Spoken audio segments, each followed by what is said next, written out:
everyone. My name is Kimber Marie. I am an associate here at Esca Legal, and I'm also a LinkedIn addict, which is why I'm introducing this panel. It's a world of influence, brand building in a digital age.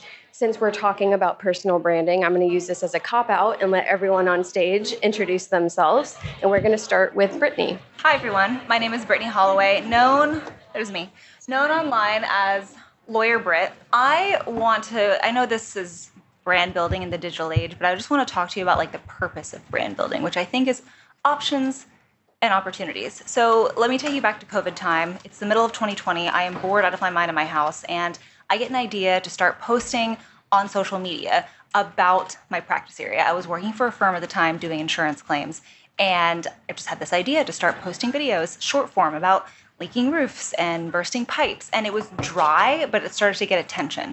Attention so much that I started bringing clients into the firm that I was working at. Attention so much that I was able to start my own firm in October of 2020 because I took the chance, started posting online, started connecting with people in the industry through social media, especially during COVID time when no one was leaving their house and all that fun stuff. So I launched my firm October 2020.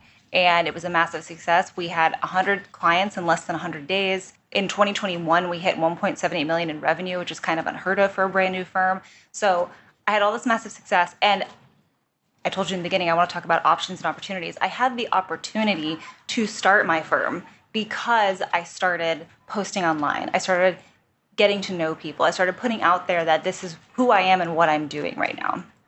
Fast forward, grew the team to 15 people. December 2025 was a point where I realized, or a little bit before that, I realized that I had built myself out of the center of the business. So I was thinking to myself, okay, what do I want to do? I want to be the face, but I don't want to be in the day-to-day. I want to do the marketing and show up for the big picture, but I don't want to have to be in the minutia and doing all the admin in the day-to-day. So fast forward December 2025, and I actually just sold my law firm. So I fully exited back in December of 2025. Oh, thank you. And I'm telling you that because I had the option to sell because I was making so many relationships, because I built the firm to work without me. So essentially what I'm trying to tell you is building your personal brand, however you do it, is about giving yourself more options and opportunities. If you want to build a book of business so that you are valuable anywhere and you have the option to go to a different firm, even if you never start your own firm, it doesn't matter. If you never sell your own firm, it doesn't matter. You want to have options and opportunities for what you want to do no matter what. So thinking about what that could be, it doesn't have to be what I did, which is content. I understand we're talking about brand building in a digital age, and that's a fast way to build your brand, is to put out content related to what you do. People think of you as synonymous with your practice area. Oh, I've got to talk to Britt because my roof's leaking. That's essentially what happened to me. But you don't have to do content. You can put out a podcast, interview people in your industry, invite them on, get to know them. You can put out a monthly newsletter that just tells people what you're working on, the accomplishments that you've had, keeping yourself top of mind. I think the point is not how many times a day should you post and what's the topic. The point is, how can you become known for what you do so that you give yourself the most options and opportunities that you possibly can for your trajectory. Hi, everybody. So my name is Frank Poe. I run my own practice, Poe Law. It's about 2 years old. My journey very quickly, I was a talent agent at a law school, then moved on to litigation, traditional practice for some time. The talent agency called me back in because they had switched over to influencer, and I was doing in-house work for about 4 years, and then the layoff happened, and then that actually jettisoned me to start my own practice, and I signed a lot of those agents who had also left back to me. So I practice in the creator economy. I love doing it. Lately, I've been really pushing the concept of creator economy law is a different and distinct practice from entertainment law. There's a lot of different perspectives there.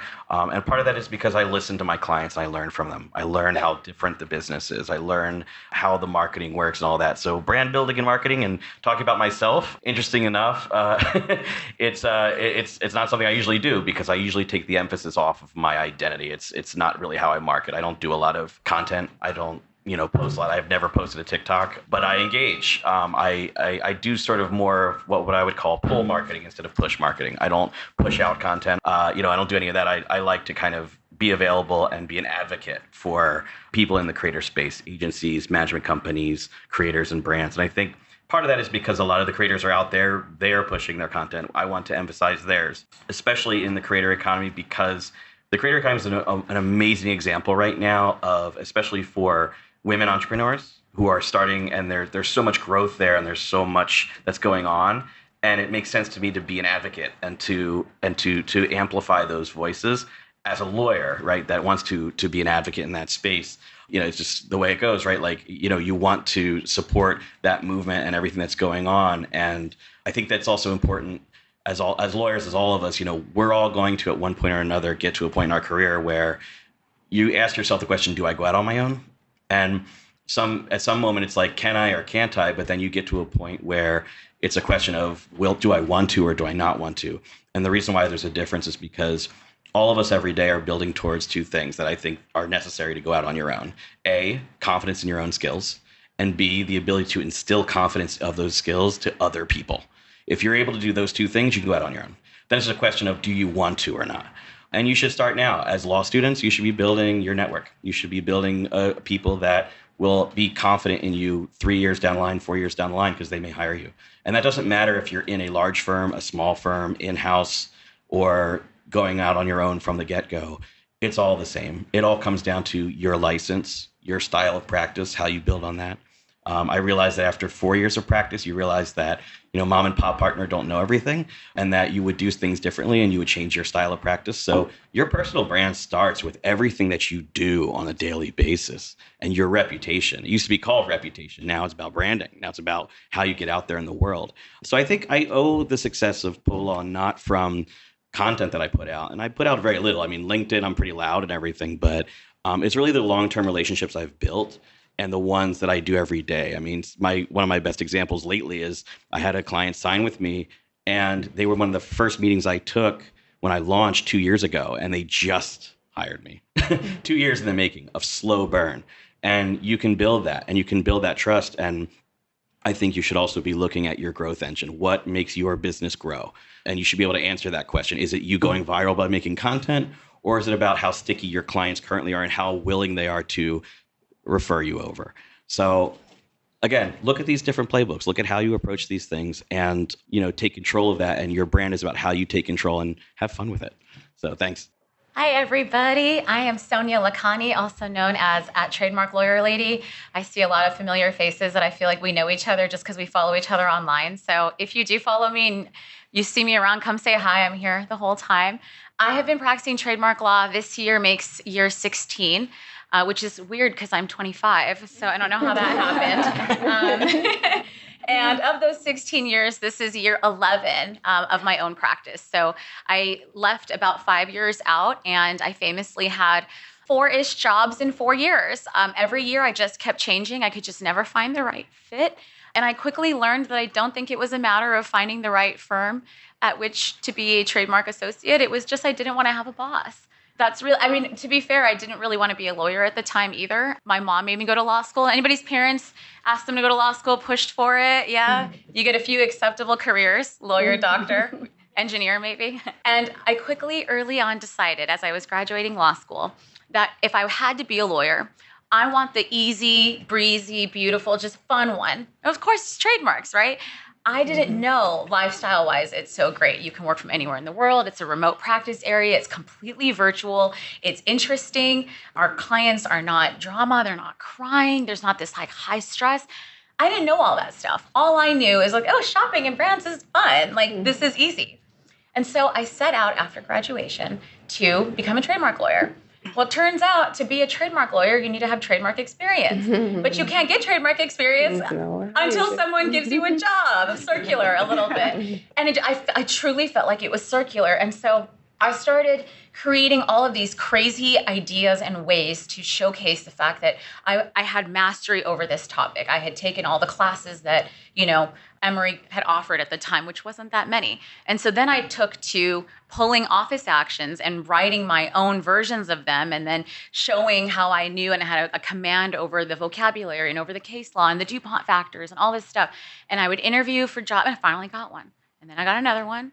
But then, like I said, I ended up leaving because I just was like, I just don't like this whole all day, every day portion of being at the office. Like, it just seems So I ended up resigning and I started my own practice. So that was 11-ish years ago. And like Brittany and like Frank, you really are committed to it. You don't really have a second choice at this point, which is what makes it fun and also kind of scary, is you have to make it work. And I did. And I also endured just all kinds of ideas, and I tried everything I could think of. But one thing I remained very consistent on is if you met me, you knew I did trademarks. And if you heard trademarks, you meant Sonia. And to be fair, at the time, I was one of the few solo on my own attorneys doing trademarks, because typically at that time, I was class of 2010. Back then, most trademark attorneys were at a big firm or they were in-house. Well, how do you get there if you don't have the experience? And so also, there's a whole sort of sector of entrepreneurs, solo small firm attorneys that can service these clients that maybe can't afford large law firms. And so I was one of the first people to start a practice solely in trademarks, not supplemented by any other practice area. And everyone told me it was a bad idea. Every single mentor ever was like, oh, don't do it. This is a bad idea. But I did it anyway.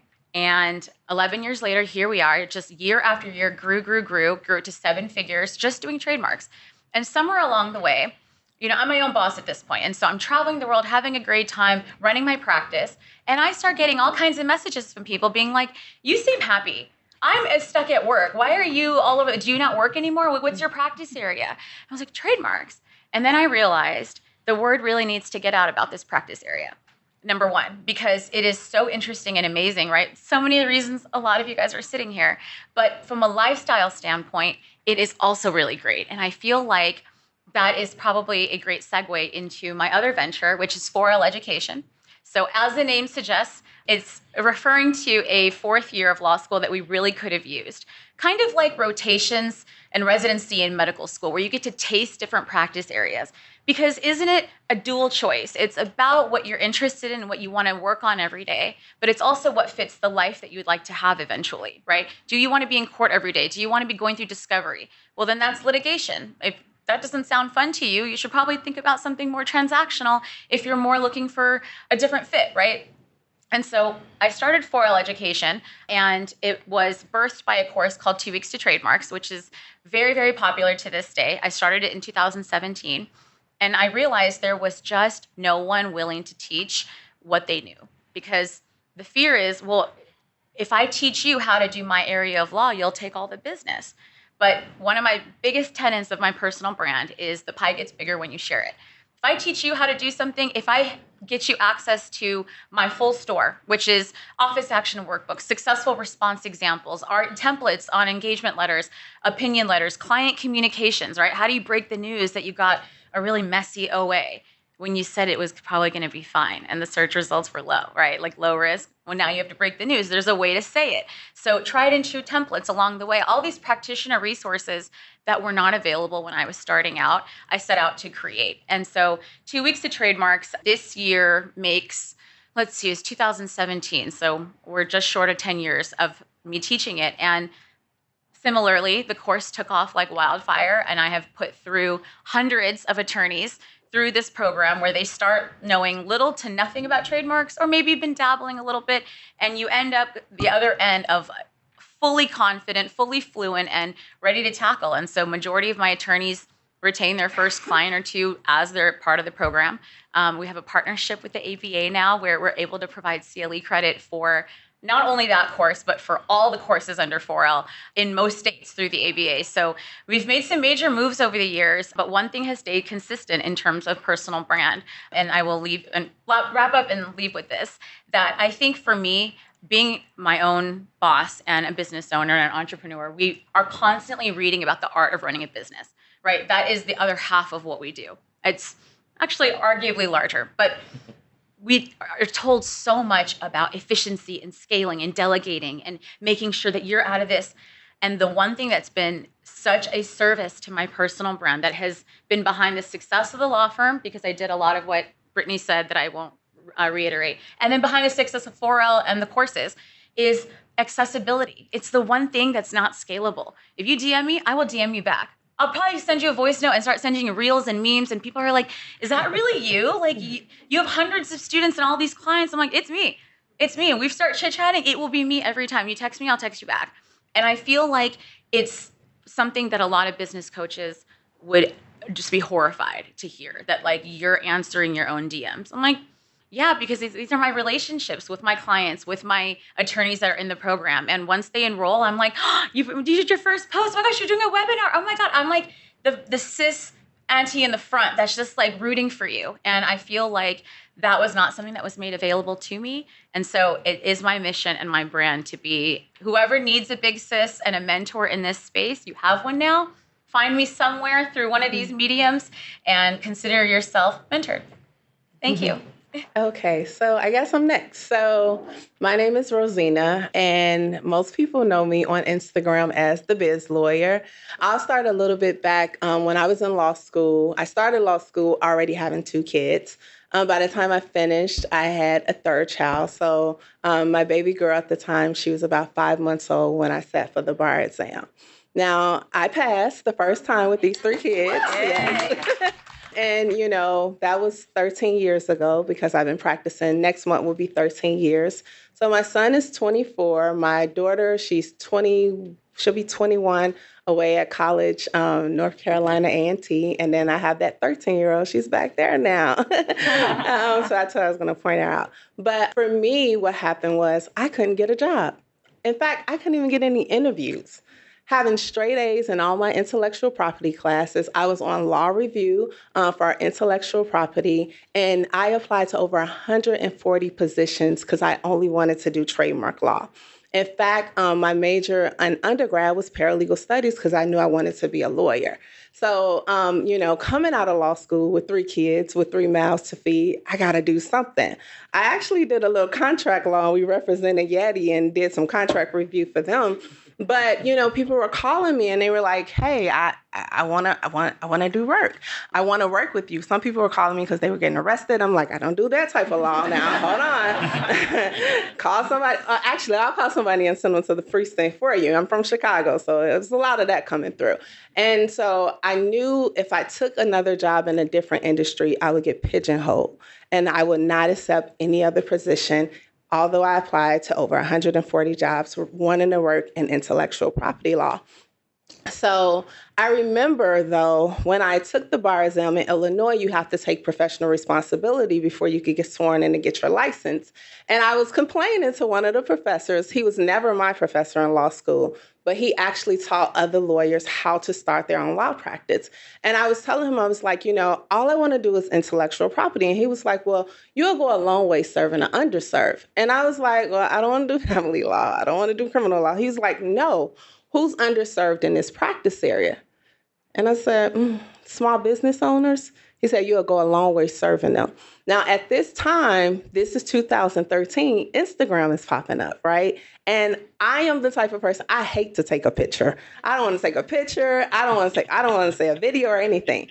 But what I knew I had to do was I had to meet people where they were, my potential clients where they were. So I started going to all of these networking events. And sometimes I would travel even outside of Chicago. And now I live in Atlanta where I would mostly go. And I met a young lady in Chicago, and her Instagram was just the prettiest thing I had ever seen. And I was like, girl, how do you get your Instagram to be so popular? She was like, well, you got to use this app. You got to use this app. And it sounded like Charlie Brown was talking to me like, wow, wow, wow. And I said, okay, I cannot do this, but how much can I pay you to do it? And she said, I don't know. I'm a real estate agent. I said, well, give me a number. She said, $250. I said, let's go. And she actually became my chief marketing officer of the law firm. We actually grew the law practice where we now have we have a marketing department, we have operations, and we have legal. Oscar back there is our chief legal officer. He's filming me. Thank you, Oscar. And at one point we had over 26 employees. We now have about 12. But because I knew that my weakness was marketing, but I love the law, I said, let's educate the underserved. Let's reach them in that way. So we will post educational posts. And I swear, I think we used the same picture of me for 3 years on my Instagram because she was like, Rosezena, can we just take another picture? No, I don't want to take another picture. Just post, like give them education.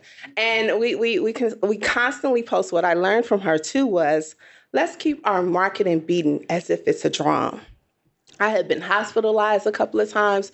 You would never know. But that Instagram page, we hit 7 figures in the firm within our first 3 years, just being consistent in our marketing. And I would tell you guys, I don't know if any of you guys are believers, but my biggest influencer is God, right? And he is my big influencer. So because he influenced me and I serve and I practice from a position of service, right? He allows me to attract the people that we are to represent. We have a lot of entrepreneurs we represent, a lot of creators. I have a lot of clients that's on TV, housewives and reality TV show that I don't care to watch, right? But they're on there and they're like, Rosezena, I need this, we need this. But what I would say is that now I take more pictures now a little bit. I try to always restrict the team to don't engage too much in AI, although they do use it here and there. And I'm like, we want to be limited because we still want to have that human touch, that human connection with our people. But for us, really, it's just about reaching out to the people where they feel like they're not seen, they're not heard. Because I felt like I wasn't seen. I felt like I wasn't heard coming out of law school as, and only wanted to do trademark law. And now we have a trademark boutique firm. We represent over 6,000 clients, and we absolutely love what we do. And, I thank that professor today because he helped plant the seed to continue to serve the underserved. And now people, they love the Instagram. And like Sonia said, when you think of trademarks, I want them to think of me, right? I want them to think of our brand and what it is that we do. And I believe, and one thing people will not tell you, but I'm going to tell you, if you plan on becoming an entrepreneur and building your own brand, be okay with accepting everyone is not your client. Be okay with that. But the clients that are, they will find you. And that's all you have to realize and understand. We have over, I think, 170,000 followers on our Instagram. I'm not trying to be on every single platform. I'm not chasing the TikTok trends. You will never catch me dancing. I'm maintaining my professionalism as an attorney, right? But sometimes we make it fun. We just came from spring break, Orlando, Florida, and we went to Universal Studios and we went to see Mario Bros. I'm an 80s baby. I was born in 82. So I'm like, oh my God. And so I wanted to share that. And so many people, they connect when you are being human and realistic. And now they're like, I just want to work with you. Now, really quick, I'll just say, because I am the CEO of the firm, so I don't work in the business anymore. I'm continuously working on the business. So it's another thing to train your clients to be like, look, this is my team. I train my team. I trust my team. So just be, willing to work with them. But what I do as well, we do a lot of events where our clients can show up, they can come, they can talk about their struggles and their anxieties as an entrepreneur because we have that in common. So I would just say be open and stay with the human touch because people will appreciate that over AI. Love that. I love all that. Thank you. And also, your pictures are amazing. You need to take more pictures. I don't know. For someone who doesn't like taking pictures, you were serving in that last one, serving. Look, I'm like, if I'm going to do it, I might as well do it right. But I don't like to do it now. And I hate videos, but I do encourage more video content as well. I also did start on TikTok, and I did some dancing, so Okay, a little different than you, but we'll continue. Anyway, hi everyone. I'm Taly Goody. I am the founding and managing partner of Goody Law Group. Before I begin, I just want to ask, who here is thinking about or even interested in starting their own firm? Got a few people? Okay, cool. All right, so when I got out of law school, I basically didn't know what I wanted to do. So I started working in art law. And while art law sounds really cool and amazing, I hit a wall and I felt kind of stagnant, stuck. And so I came to a crossroads where I was like, okay, I can either decide to go find a new job, work for somebody else, or I can start my own firm. And that's when I was like, you know what? I'm going to do it. I'm going to make the leap and I'm going to start my own firm. And this was back in 2019. And I had a really good friend that was in marketing and she's like, you got to get on TikTok. You got to get on TikTok. And I was like, TikTok? I'm a little skeptical about getting on it because, it is what you hear, the dancing. And I'm like, I'm not sure that's really like lawyer branding or anything like that. But I got on TikTok January 2020 before the pandemic hit. And I basically just I had a couple issues to deal with. First of all, I changed my practice area completely. Like I said, I was doing art law. I decided to start my firm, and I did personal injury and employment for the plaintiffs. So I have to, A, figure out how to even start my own firm, build my own firm, and then B, figure out two new practice areas. And then the third part is, okay, I have to stand out against these billboard attorneys in Los Angeles. I have a big challenge ahead of me. Like, how am I going to do this? So I got on TikTok. And I posted consistently. And within 6 months of posting consistently, I got 3 of my biggest cases. And I mean, big. Like, I was like, whoa, not expecting that, but like, awesome. It was pretty cool.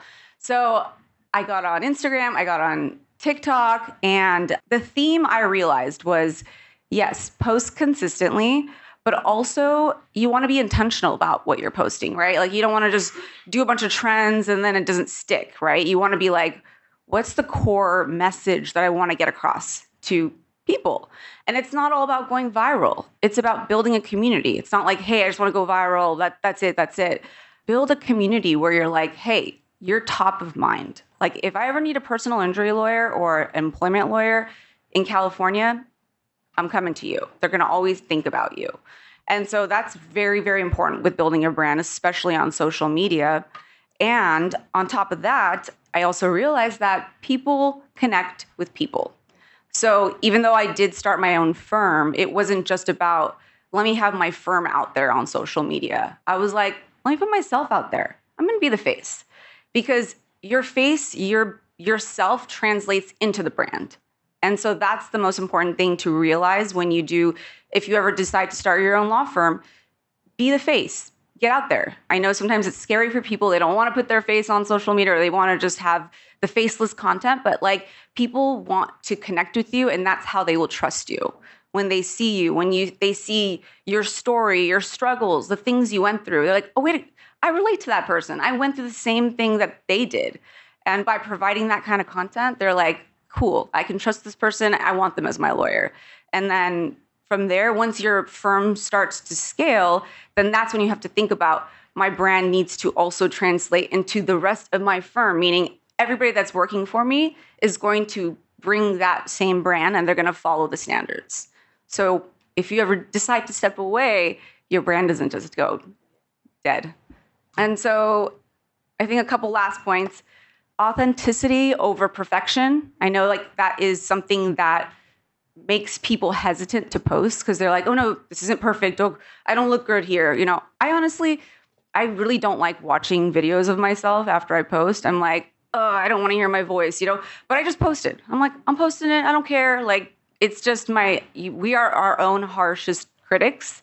No one is overthinking on any of that stuff.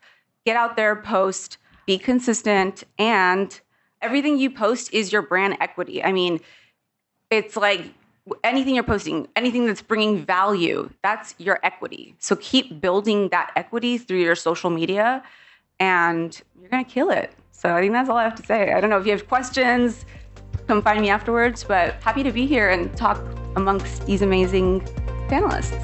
So thank you.